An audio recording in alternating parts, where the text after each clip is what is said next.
예, 반갑습니다. 세무법인 가감의 지병근 세무사입니다. 오랜만에 다시 한번 인사드리는데요. 오늘은 2019년 10월 24일부터 이제 새롭게 시행되는 민간 임대주택법에 대한 개정 내용을 갖고 한번 같이 공부해 보도록 하겠습니다. 크게는 이제 네 가지 항목에 대해서 이제 개정 내용이 반영이 되는데요. 그 첫 번째가 최초 임대료에 대한 정의가 이원화돼서 적용됩니다. 우리가 민간임대주택법에 관한 특별법 제44조에서 임대료에 대해서 이제 규정을 하고 있는데, 이 임대료 규정에서 최초 임대료는 주택임대사업자가 임의로 마음대로 이렇게 올릴 수 있습니다. 그리고 그 최초 임대료를 기준으로 해가지고 그 다음 임대부터 5% 증액 제한을 적용받게 되는데, 이 최초 임대료, 즉 주택임대사업자가 내 마음대로 올릴 수 있는 이 최초 임대료에 대한 규정이 2019년 10월 24일부터 이원화돼서 적용이 됩니다. 어떻게 이원화되느냐? 만약 2019년 10월 23일까지 주택임대사업자로 등록을 했다. 그럴 경우에는 종전처럼 주택임대사업자로 등록한 후에 계약을 체결하거나 기존 계약을 갱신할 때의 임대료가 최초 임대료가 되는 것이고, 2019년 10월 24일 이후에 주택임대사업자로 등록했을 경우에는 그 등록할 당시에 임대차 계약이 체결이 되어 있느냐, 아니면 임대차 계약이 체결되지 않고 공실인 상태에서 주택임대사업자로 등록을 하느냐에 따라서 최초 임대료에 대한 정의가 이원화돼서 적용이 됩니다. 즉, 임대차 계약이 체결되어 있는 경우에는 종전의 임대차 계약에 따른 임대료가 최초 임대료가 되고, 임대차 계약이 체결되어 있지 않는 경우에는 종전 임대차 계약에 따른 임대료가 없기 때문에 주택임대사업자로 등록한 후에 새로 체결되는 임대료가 이제 최초 임대료가 되는 겁니다. 한번 사례를 한번 같이 볼까요? 만약 2019년 10월 23일 이전에, 그 전에 이제 주택임대사업자로 등록한 경우에는 보시는 바와 같이 내가 임대사업자 등록을 했다 할지라도 최초 임대료에 대한 정의가 우리 임대사업자 등록한 이후에 체결되거나 갱신되는 임대료가 최초 임대료가 되기 때문에 이 2020년 7월 1일까지 이때까지는 내 마음대로 임대료를 올릴 수 있습니다. 그리고 그 이후에 갱신되는 임대료부터 5%를 적용받게 되는데, 우리가 이제 2019년 10월 24일 이후에 주택임대사업자로 등록한 경우에는 공실인 경우에는 상관없겠지만 임대가 이미 되어 있다. 그럴 경우에는 그 이미 임대되어 있는 임대료가 최초 임대료가 돼가지고 지금 보시는 이 사례에서는 전세 금액 3억 원이 이제 최초 임대료가 되는 겁니다. 이 금액을 기준으로 해서 5%를 올려야만 과태료가 적용이 안 된다. 특히 올해부터는 이 증액 제한을 위반했을 경우에 10월 24일부터는 최대 3천만 원까지 과태료가 적용되기 때문에 굉장히 임대료 증액에 대한 부분이 굉장히 민감한 부분이 되었습니다. 따라서 내가 언제 주택임대사업자로 등록을 했는지 그 여부를 잘 판단해가지고 언제를 기준으로 해가지고 5%를 올려야 되는지 판단하시면 될 것 같습니다. 두 번째, 2019년 10월 24일부터 적용되는 내용은 5% 증액 제한 준수 의무 기간이 확대되었다는 겁니다.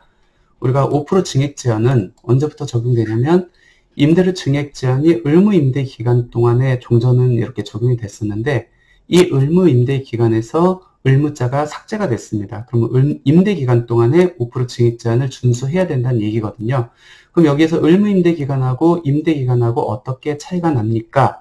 의무 임대 기간은 그렇게 보시면 될 것 같아요. 우리가 이제 지방자치단체에 단기 임대로 등록한 경우에는 4년의 의무 임대 기간을 준수를 해야 되고, 그 다음에 장기 임대로 등록한 경우에는 8년의 의무 임대 기간을 준수를 해야 되잖아요. 그때 말하는 4년, 8년 법적으로 내가 충족해야 되는 기간, 이게 의무 임대 기간을 말하는 거고, 임대 기간은 그러한 의무 임대 기간이 종료됐다 할지라도 우리가 임대사업자 등록증을 말소하지 않고 계속 가지고 있으면서 임대를 주고 있다. 그 기간을 의미하는 겁니다. 그럼 어떻게 보면은 임대 기간이 의무 임대 기간보다는 더 확대된 기간이다라고 볼 수 있습니다.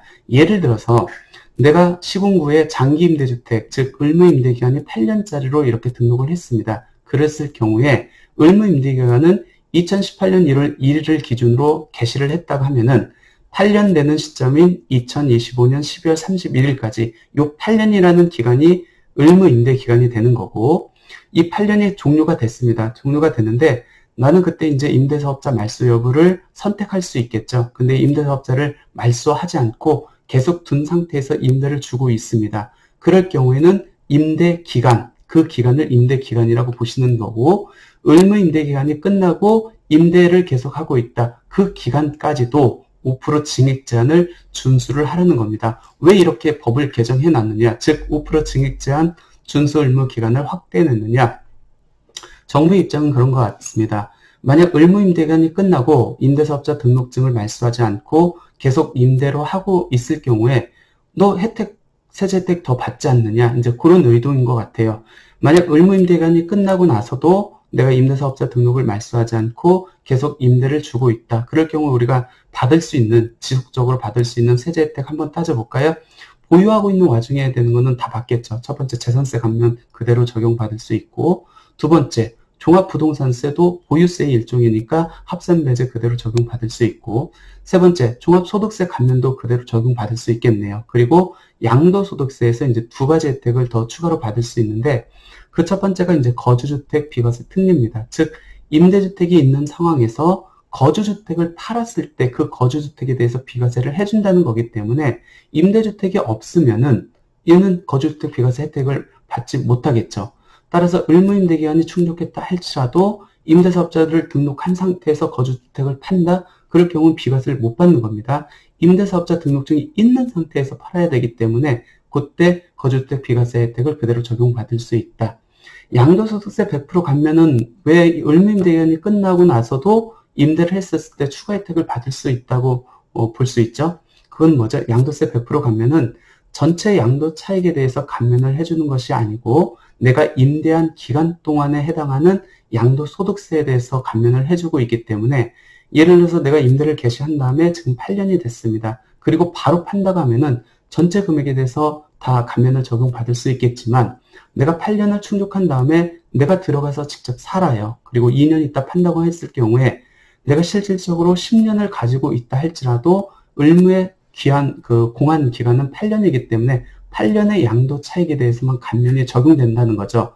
근데 8년 의무임대 기간을 끝나고 내가 들어가 살지 않고 2년 동안 임대를 줬다. 그럼 전체 10년 동안 감면을 적용받을 수 있기 때문에, 즉 동그라미 1번부터 동그라미 5번까지는 의무임대 기간이 경과한 후에도 임대사업자 등록을 말소하지 않고 계속 임대한 경우에 이런 혜택을 적용받을 수 있다는 거거든요. 이 혜택을 받을 수 있기 때문에 그 기간까지는 설령 의무임대 기간이 끝났다 할지라도 계속 5% 증액 제한을 준수하라는 겁니다. 세 번째는 임대차 계약 신고 범위가 확대가 됐습니다. 우리 임대차 계약 신고가 어떤 거죠? 주택임대사업자로 등록한 이후에 체결되거나 새롭게 갱신되는 임대차 계약에 대한 최초 신고를 우리가 임대차 계약 신고라고 보통 부르고 있습니다. 이러한 임대차 계약 신고는 임대차 계약 체결일로부터 3개월 이내에 어디에 다는 거죠? 임대주택 소재지 관할 지방자치단체에 신고하도록 되어 있습니다. 주의해야 될 거는 첫 번째 신고기한, 임대차 계약 체결일로부터 3개월 내에 하셔야 됩니다. 많은 분들이 이게 잔금일로부터 3개월 내로 알고 있는 분들이 많이 있습니다. 잔금일이 아니고 체결일로부터 3개월 내에 해야 된다. 두 번째는 신고기간이 임대주택 소재지 관할 지방자치단체에 신고를 하는 거지 주소지 관할 지방자치단체에 신고하는 것은 아니다. 왜? 보유하고 있는 와중에 해야 되는 의무, 그게 두 가지가 있다겠죠. 계약신고하고 변경신고가 있는데 요 보유하는 와중에 해야 되는 것들은 주소지가 아닌 임대주택 소재지 관할 지방자치단체에 신고를 해야 된다. 만약 주택임대사업자가 이 임대차 계약신고를 위반을 했다. 그럴 경우에는 1차, 2차, 3차로 나눠가지고 500만 원부터 1000만 원까지 이제 과태료를 적용받게 됩니다. 그럼 종전까지는 이 임대차 계약을 이제 계약 신고를 할 때 만약 임대가 되어 있었어요. 종전 임대차 계약이 있는 상태에서 내가 임대사업자를 등록을 했습니다. 그럴 경우에 임대차 계약 신고 의무가 별도 없었거든요. 하지만 2019년 10월 24일부터는 내가 임대차 계약이 있는 상태에서 임대사업자 등록을 했습니다. 그럴 경우에도 임대차 계약 신고를 하라는 겁니다. 그러면 원칙적으로 임대차 계약을 체결한 날로부터 해야 되는데 이미 체결되어 있고 임대를 주고 있기 때문에 그때는 신고 기한을 임대사업자로 등록한 등록일로부터 3개월 내에 임대차 계약 신고를 하라는 겁니다. 그럼 의문이 하나 남죠. 우리가 임대차 계약 신고나 아니면 임대차 변경 신고를 할 때 표준 임대차 계약서를 의무적으로 첨부를 해야 되잖아요. 이 표준 임대차 계약서를 사용하지 않았을 때 과태료가 적용이 되는데, 그러면 종전 임대차 계약이 있는 상태에서 임대차 등록을 했습니다. 그러면 10월 24일부터는 임대주택으로 등록한 날로부터 3개월 내에 임대차 계약 신고를 해야 된다고 하는데, 이때 표준 임대차 계약서를 다시 작성을 해가지고 지방자치단체에 신고를 해야 됩니까? 너무 번거롭죠. 왜? 임대가 이미 되어 있기 때문에 임대차 계약 신고를 하기 위해서 별도 표준 임대차 계약서를 다시 작성해야 되는 현실적 어려움이 있습니다. 따라서 이런 경우에, 즉 임대차 계약이 체결되어 있는 상태에서 내가 그 임대차 계약 신고를 할 경우에는 표준 임대차 계약서를 작성하지 않고 기존 임대차 계약서를 첨부해도 전혀 무방하다. 즉 과태료 적용은 되지 않는다라고 보시면 될 것 같습니다. 마지막 네 번째가 위반 행위에 대한 과태료가 인상이 됐다는 겁니다. 우리 2019년 10월 23일 이전에 위반 행위에 대해서는 최대 맥시멈 1,000만 원까지 과태료가 적용됐는데, 이 1,000만 원이 최대 3,000만 원까지 그 상향 조정됐습니다. 한번 볼까요?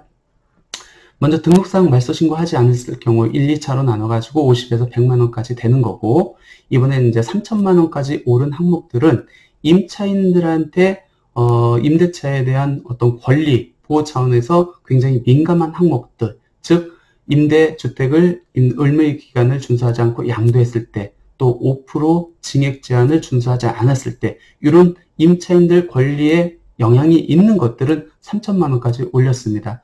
따라서 양도 신고를 하지 않고 의무 임대 기간 동안에 임대주택을 양도를 했다. 그럴 경우에는 임대주택당 3,000만 원의 과태료를 적용받게 되고, 또 임대조건, 여기서 임대조건이라는 거는 5% 징액 제한을 이렇게 보시면 될 것 같은데, 이 5% 징액 제한을 위반해가지고 임대주택을 임대를 했다. 그럴 경우는 위반 건수가 뭐 한 건이냐, 아니면 두 건에서 10건이냐, 아니면 10건 이상이냐에 따라서 1차, 2차, 3차로 나눠가지고 최대 3,000만 원까지의 과태료를 적용받을 수 있습니다. 그리고 임대차 계약을 해지하거나 해지하는 경우, 또 임대차 계약 신고를 하지 않거나 거짓으로 신고한 경우, 그리고 표준 임대차 계약서를 사용하지 않은 경우, 그리고 오피스텔도 준주택임에도 불구하고 국민주택 규모 이하인 주거용 오피스텔은 임대주택으로 등록을 할 수 있잖아요. 그렇게 등록을 해놓고서 주거용이 아닌 다른 사무실용으로 쓴다든지 그럴 경우에도 최대 1,000만 원까지 과태료가 적용되고 있습니다. 이 과태료 규정과 관련해서 많이 이렇게 질문 들어온 것들이 어떤 내용이냐면, 나는 예전에 등록을 했습니다. 즉 이 과태료 인상이 시행되는 2019년 10월 24일 이전에 임대사업자로 등록을 했음에도 불구하고 이 이후에 적용되는 이번 과태료 인상 규정이 그대로 적용됩니까? 라는 질문 많이 하시는데, 우리 질서행위 규제법 제3조에서 이거 규정해 놓고 있습니다. 즉 질서 위반 행위의 성립과 과태료 처분은 내가 임대사업 등록할 시점의 법률을 따르는 게 아니고 행위 시의 법률을 따른다라고 되어 있어요. 따라서 2019년 10월 24일 이전에 내가 임대사업으로 등록했다 할지라도 법 적용 행위 시의 법률을 따르기 때문에 그대로 인상된 과태료 규정이 적용된다라고 보시면 될 것 같습니다. 그럼 아까 과태료 규정이 상당히 많이 있었죠. 그럼 어떤 것들은 의무 임대 기간 동안만에 적용됩니까? 라는 이제 문제가 있을 수 있어요. 모든 과태료 규정이 내가 의무 임대 기간, 즉 단기로 했을 때 4년, 장기로 했을 때 8년, 요 의무 임대 기간 동안만 적용하면 됩니까? 꼭 그렇지만은 않다는 겁니다. 의무 임대 기간 동안에 적용되는 과태료는 두 가지라고 보시면 될 것 같아요. 첫 번째가 민간 임대주택을 임대하지 아니한 경우, 두 번째 임대사업자가 아닌 자에게 민간 임대주택을 양도한 경우, 포괄 양수가 아닌데 의무 임대 기간 전에 민간 임대주택을 양도했다. 요 두 가지 규정은 과태료가 의무 임대 기간 동안에만 내가 적용하면 됩니다. 즉 이 기간 동안만 위반 안 하면 되는데, 나머지 것들 임대 조건 등을 위반해서 임대주택을 임대한 경우 5% 징액 제한을 말하는 거고요. 두 번째, 임대차 계약을 해지 또 재계약을 거절한 경우, 또 임대차 계약 신고하고 변경 신고를 하지 않거나 거짓으로 신고한 경우, 이 계약 신고나 변경 신고를 할 때 표준 임대차 계약서를 사용하지 않은 경우, 그리고 임대 내용에 대해서 설명 의무를 게을리한 경우, 그리고 준주택을 주거용이 아닌 용도로 사용한 경우, 요 동그라미 1번부터 6번까지는 의무 임대 기간 동안만 준수해야 되는 건 아니고, 의무 임대 기간이 끝났다 할지라도 내가 임대사업자 등록증을 말소하지 않고 임대를 계속 주고 있다, 그 기간 동안에 다 적용된다라고 보시면 될 것 같습니다. 그러니까 과태료 적용이 단순하게 의무 임대 기간만 충족하면 되는 것이 아니고, 내가 임대사업자 등록증을 말소하지 않고 계속 임대를 주고 있는 기간까지 적용받는다라고 이렇게 보시면 될 것 같습니다. 예, 오늘 2019년 10월 24일부터 민간임대주택법이 이제 개정된 내용이 바로 이제 시행이 됩니다. 특히 최초 임대료에 대한 규정은 2019년 10월 24일부터 바로 적용되는 게 아니고, 언제 등록했느냐 여부에 따라서 결정이 되는 거고, 그다음에 5% 증액 제한이라든지 임대차 계약 신고라든지 과태료 적용은 바로 10월 24일부터 바로 적용된다는 거 잊지 마시고요. 특히 과태료에 대한 부분이 상당히 많이 인상이 됐습니다. 특히 의무임대기간 이전에 양도를 한다든지 5% 증액 제한을 준수하지 않을 경우에는 최대 3천만 원까지의 과태료가 부과될 수 있기 때문에 좀 더 신경을 더 쓰셔야 될 것 같습니다. 예, 오늘 강의 여기서 마치도록 하겠습니다. 감사합니다.